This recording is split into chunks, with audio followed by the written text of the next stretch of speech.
Yesterday, my friends, the Russian Ministry of Defense officially announced pulling back from Robotyne. This settlement right here, which has been liberated by Ukraine for at least 2.5 weeks. But the fun part is how they announced it. And I kid you not, listen to this. The Russian appointed head of the occupied Zaporozhye region announced that the Russian units have tactically left Robotyne.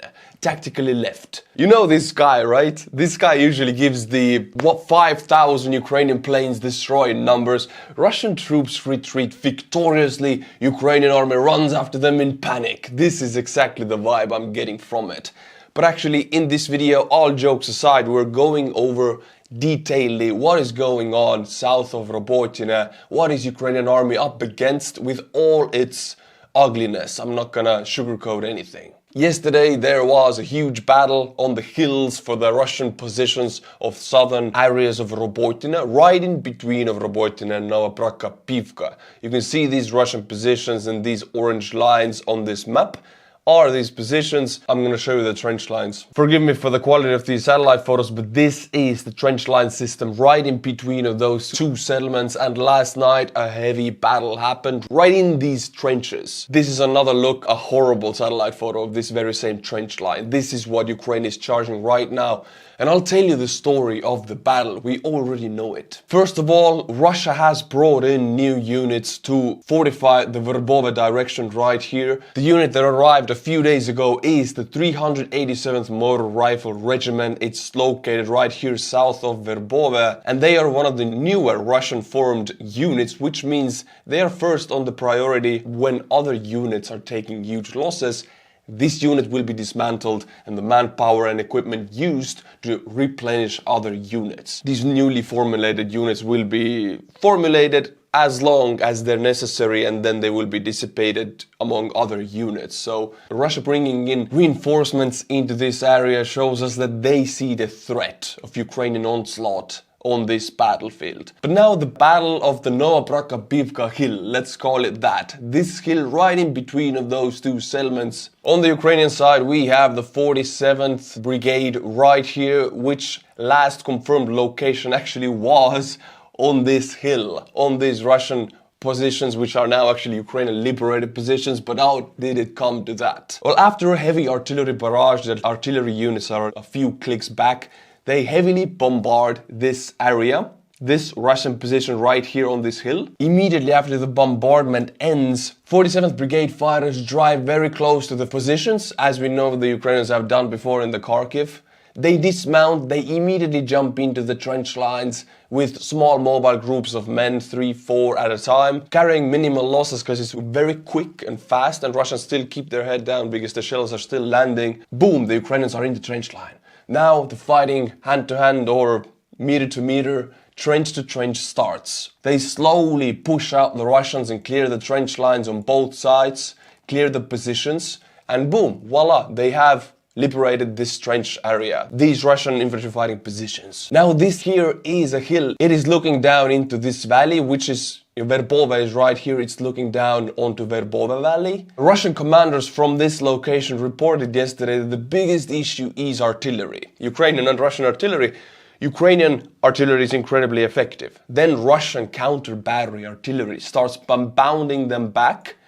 But what then happens? Then the Ukrainian counter-battery artillery starts bombarding the Russian counter-battery, and the Ukrainians are more efficient, more precise, and they can shoot further.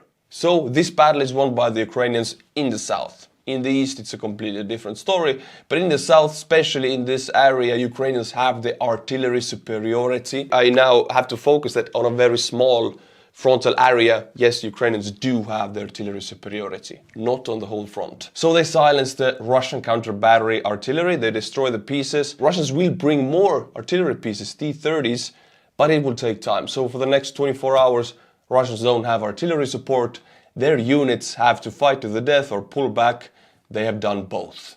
Ukrainians control this trench line right here. So what the Russians do, they start massing units to counterattack, because it's always a counterattack after any kind of Ukrainian liberation and vice versa. They started massing units on the western part of these infantry positions that Ukraine just liberated, and on the Novoprakivka part, right here. These are no small amount of troops, small amount of units, so Ukrainians suddenly having occupied, having liberated this area, face a threat of surroundment if Russians launch a heavy attack onto this area and they succeed, then these newly liberated positions on a hill are surrounded. So the threat is very real. Now Russians launch this attack. There's a heavy battle. Ukrainians hold their ground. They reinforce the sides, also the flanks, and they stabilize.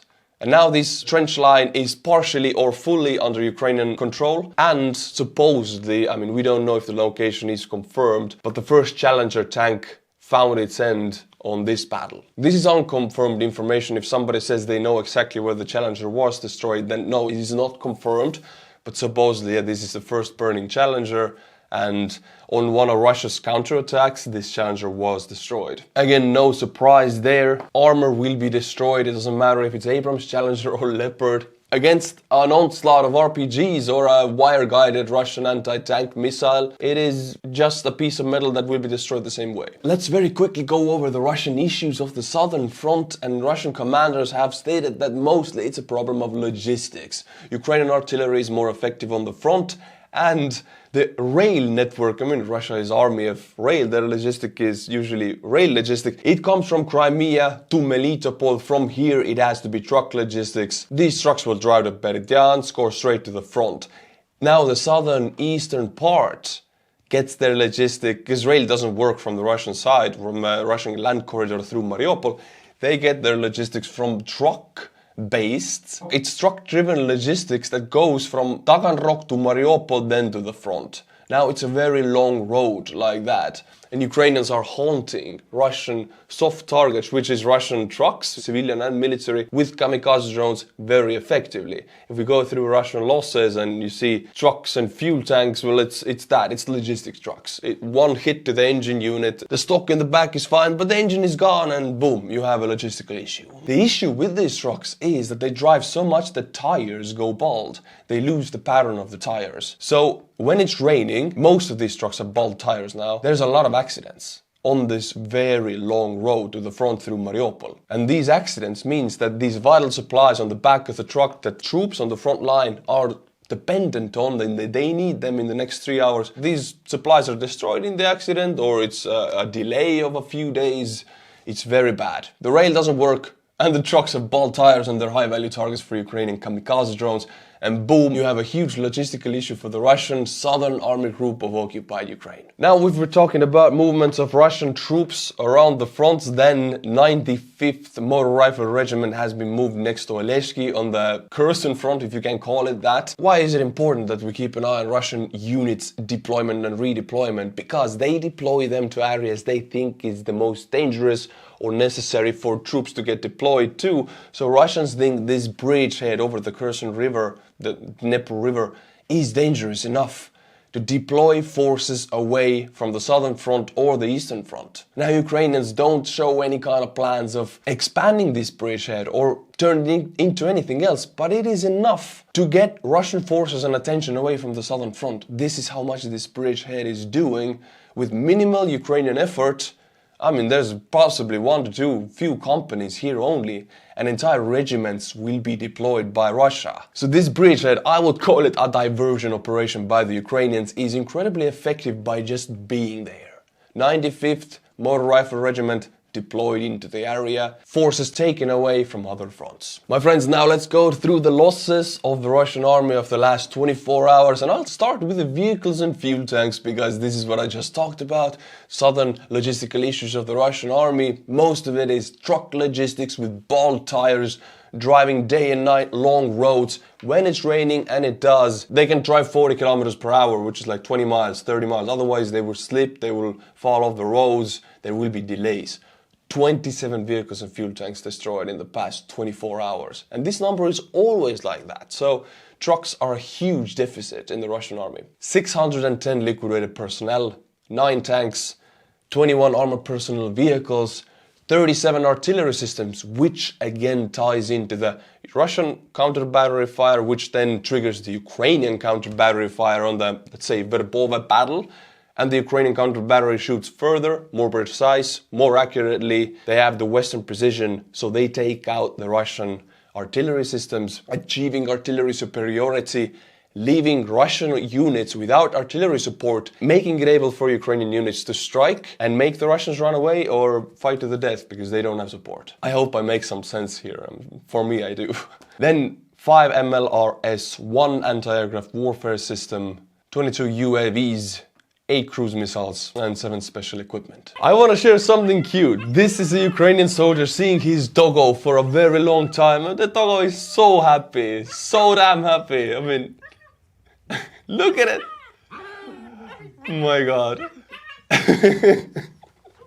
After this heavy battle analysis, I mean, we gotta look at something like that to like refresh the brain, get some dopamine and serotonin on the brain. I mean, I should know, I'm depressed. I'm on a pill. I need to check stuff like this in the middle of the video before I go on with the serious stuff. So I hope you guys agree with me. Ukraine now officially has a new defense minister. It was declared by the Rada. They voted, as democratic parliaments do, and they declared him a new defense minister, Rustem Umerov. Now, he's a Crimean Tatar descent, and Zelensky's decision to change the defense minister sends 2 very strong signals to Ukraine and to the world.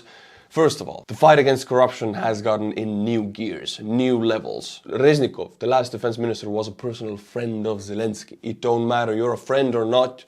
If there is corruption in the ministry, there will be changes. Secondly, Crimean Tatars from Crimea, the name says it. They were there. I mean, Peter I and all of the Russian Tsars have bullied them and deported them, and they are one of the indigenous people on the peninsula. Now, Rustem Umerov is a Crimean Tatar descent, which sends a clear signal that Ukrainians will liberate Crimea. It also gives the highest position, political position, and a position of power to Crimean Tatars in the Ukrainian command structure, which means giving a voice to this minority, which is incredibly important in liberating that peninsula. Now, Rustem Umerov has been described as a man who gets things done quietly while others discuss and talk about how to get these things done. So he's a go-getter, he's a doer, he does things, he gets shit done. He has had a very long and notable political career and also a business career, so he can use all of that experience in his new position. My friends, I now have to report something that makes me incredibly sad, but we have to sit through it. I prefer not to report these, but I feel like I must. It's dangerous for me as a military blogger, but people must know. I'll zoom into Konstantinovka. It is close to Bakhmut. It's on the Eastern Front. Russians shelled this city's market square filled with these market sellers, you know, fruit, vegetable, shirts, whatever they sell, filled with people all the time. They shelled, since it's close enough to the front line, they used artillery, regular artillery. There's no military targets there, and this was a focused attack. It's no random incident. It was an attack, deliberate attack, aimed attack on the civilian population, the market, where babushkas are selling their fruit. 17 Ukrainians have notably lost their lives right now, and 30 plus are injured. It's a horrible terror attack, and I want you guys to know about it. And again, I'm sorry to have to report this and bring this sadness to your day right now. I'll try to bring some light after this. My friends, the New York Times recently published an article on cluster munitions given to Ukraine. Joe Biden made the decision about 2 months ago. We have 2 months of usage of cluster munitions by Ukraine. We have some kind of an effect, an overview, how they have performed. Now, first of all, a lot of people were against it, and it always triggered me because Russia has been using cluster munitions on Ukrainian military and civilians since day one. There's a huge photo from Kharkiv where all gathered Russian cluster munition shells have been put into one pile, and it's ugly big pile. Main argument was that they have a huge rate of dots, which are cluster munition explosives that don't explode, and they can be unexploded for like 20 years, and then some child steps on them and boom, a bad thing happens. The thing is, the fields of southern Ukraine and eastern Ukraine are so heavily mined by Russia that the oversaturation of a square meter, explosives per square meter, has already been achieved. In any case, when this war ends with Ukrainian victory, all of the fields will have to be swept before any kind of agriculture or children's playing or civilian habitat can take place there. So it doesn't matter if you sweep the fields and there's one Russian anti-tank mine or a Russian anti-tank mine and 5 unexploded cluster munition darts. Oversaturation is there already. You have to swipe the field, so let's give the Ukrainians the ability to fight fair. So that argument didn't make sense from the start, and it was really hard for me not to show my triggering on the camera. Now, cluster munitions clear an entrenched position much faster than regular artillery. Russians have a lot of trenches, infantry fighting positions, foxholes that they can hide in. Ukrainians have to use incredibly high amounts of artillery to target these trenches, because if it falls 3 meters short, the guy in the trench is fine, and they need 10 times more artillery rounds than they would need if they would use cluster munitions, because cluster munitions fill the trench area with explosions. Also, targeting the troop more effectively, you would need to use less amount of rounds. Western stockpiles and American, United States stockpiles are running alarmingly low, and ramping up the production of artillery shells is a huge logistical nightmare, honestly. United States sources are claiming that they can double or triple their artillery production in years, not months, in years. That is the realistic data. So it's very sad. Giving the cluster munitions actually is an answer to that, because then you would save up on artillery munitions and use them properly for targets that they're meant for. Regular artillery is not meant to clear out trenches one by one like that. That's the job of cluster munitions, and they do it effectively. Ukraine fires about 8,000 artillery rounds per day. That is more than the entire European Union can produce like in a month. Yesterday I made a first podcast over 9 months. I did podcast at the end of 2022, and I chose Paul from Combat Veteran React's channel to do the podcast. We had an amazing conversation. The guy is amazing to talk to and listen to. He's very knowledgeable, and we talked about cluster munitions. We talked about NATO standards in the Ukrainian army and how are they forcing them. It's gonna be up on my podcast channel, Artur Rehi podcast. Link is in the description below. It's not up yet. It will be up, so stay tuned for that. I'll pull in one of the topics, NATO Doctrine, NATO standard fighting in the Ukrainian armed forces.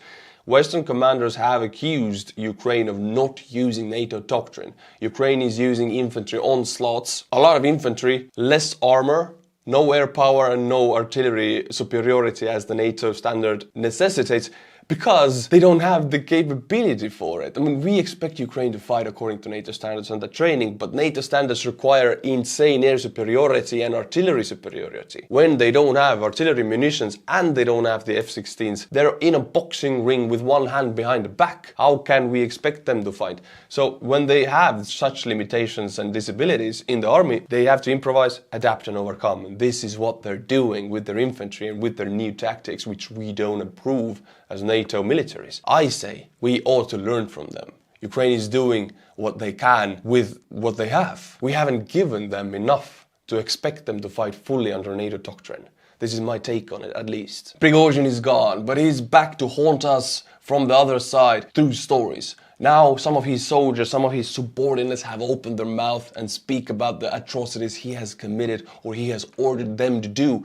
Here we have a Russian penal battalion, a soldier who was recruited by Prigozhin from prison, and he personally got orders from Prigozhin to clear out Ukrainian villages. When I say clear out, I don't mean soldiers. I'm talking about civilians throwing grenades into the houses. Now let's watch this story and you're gonna be haunted. Who gave such an order that 2 grenades in a window, 2 grenades in the entrance door, and then go in and finish them off? Prigozhin himself. Prigozhin himself? Yes. We're talking about civilians. Prigozhin gave an order to eliminate civilians from a village, to clear out the village. I mean, he was a warlord without any kind of leash. He was a mad bloodhound without a leash on the battlefield.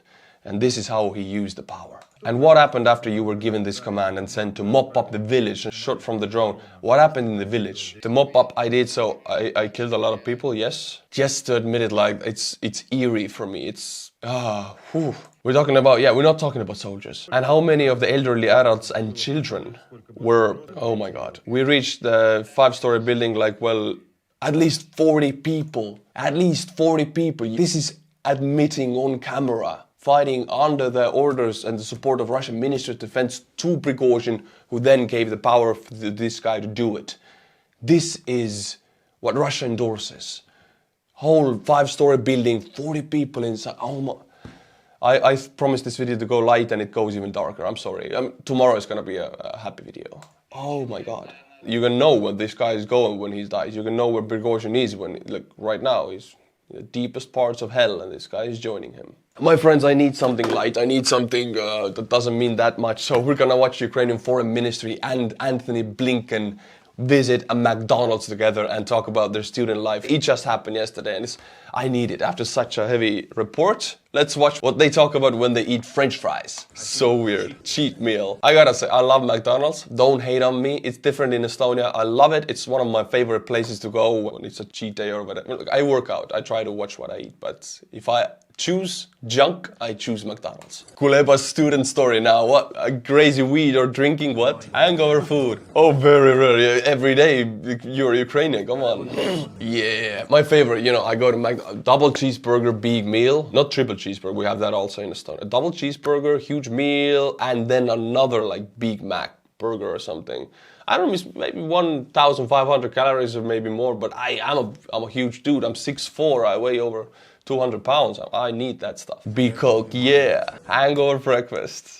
Ooh, okay, I needed that light stuff. Now we can go on. Now, to understand the Russian mindset better, we take an average Russian pensioner woman who maybe doesn't have an active part in the society anymore, and we see how they view this war, special military operation, the drone attacks on Russian cities, and we get an idea of how they think. And again, I hate seeing this, I hate admitting this, but they kind of support this war. They don't see themselves suffering because of Putin. They see themselves suffering because of the West.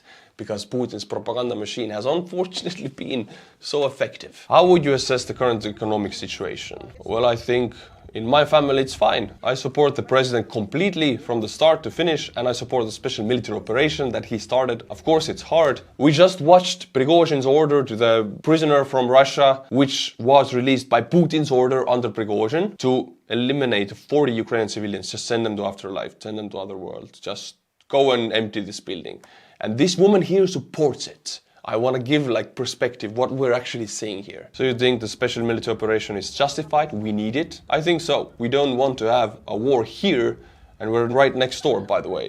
So we don't want that suffering here, so do it there, do it somewhere else. Giving away the responsibility. I've described the Russian mindset. Like, they cannot accept responsibility. They cannot accept that in their home, in their safe area, in their anything that they would have to accept a flaw on themselves. It's like, no, project it outside to other countries. They're always to blame. It's not only politics, it's the mindset.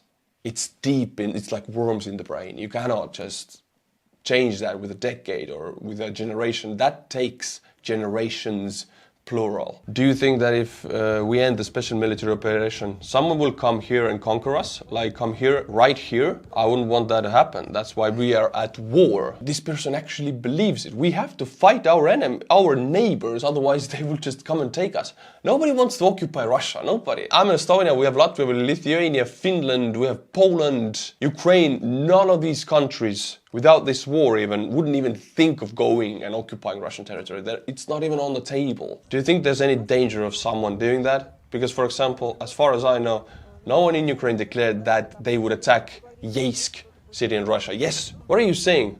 What does Yeisk have to do with it? Well, Russia in general. Are you sure? Like, are you sure that the Ukrainians don't want to like occupy us? Yes, I'm absolutely sure of it. There were no signs from Ukrainian officials that they were going to attack Russia. And we haven't attacked Ukraine either. We're defending our territory. You see, the ego defenses, the psychological mechanisms to defend responsibility from falling on me, immediately click in is like, we're not attacking. What do you say? I'm attacking. They are attacking us. We're defending ourselves. To defend is not to be responsible. It's like, I'm defending because they are responsible. They are the aggressor. So psychologically watching how this woman works is watching how the Russian society works. And this is very sad, because this is not fixable in a generation. Their children are not fixable like that. It will take time. Imperialism is very slow to die out. Took a lot of time in Europe, gonna take a lot of time in Russia. Wait, what do you mean we didn't attack Ukraine? Just like that, we didn't. But we were the first to put our troops there, and when we were first to put our troops there, when the Luhansk, Donetsk Republic joined us, they asked for help, and you thought it was possible to ignore them? 8 years they have been bombarded. So these guys, 8 years, Ukrainians bombarded Luhansk, right? And they asked for help. They fully eat up what Putin serves to them. They fully believe it. They're ready to die for this. And this is millions, tens of millions of Russians. So if anybody in the West, and I myself am guilty of this at the beginning stages of war because I didn't understand the Russian mindset back then. Now I do. Anybody in the West says to you, okay, they're going to rise up, they're going to wake up, they're going to change, or if we could take out Putin and things change. No, it's the mindset. you might take out Putin. Another one will replace him, because you cannot change a mindset. You can chop off a head of a dragon, but there's 10 other heads to replace it immediately. This system produces people like that. It's not only Putin, it's the whole society, the lowest of the low and to the highest of the high. Okay, I'll stop. You know I'm very riled up about this. I could go on forever. I'll stop now, just to save everybody and get some light onto this video. My friends, now the lightest of the light part of this video, the happiest part for me at least, is naming the Patreons. I don't have to militarily analyze, I can just use my Estonian pronunciation to butcher the names of the supporters. And the biggest Patreon we have had for a long time. Thank you, my friend, for the support. Justin Teikse Ira. And your name I've read before, so thank you for coming back. Douglas, Krean Traki, Mare Kivivare Olsen. Kivivare, definitely Estonian name, so wherever you're from, you gotta have an Estonian ancestry. David Hover. Thank you to these people. If you like my channel, you know what to do. Tier 10 and above, and I'll be butchering your name. Also, my friends, go and follow me on Instagram. I have given up to try to find justification for plugging Instagram, because it's just Instagram and I don't even post there that often, but I am a YouTuber, so I guess I should plug it. So go and follow me on Instagram, Artur Rehi. I'll see you there, and until my next video, which will be tomorrow, stay cool, my friends, and bye-bye.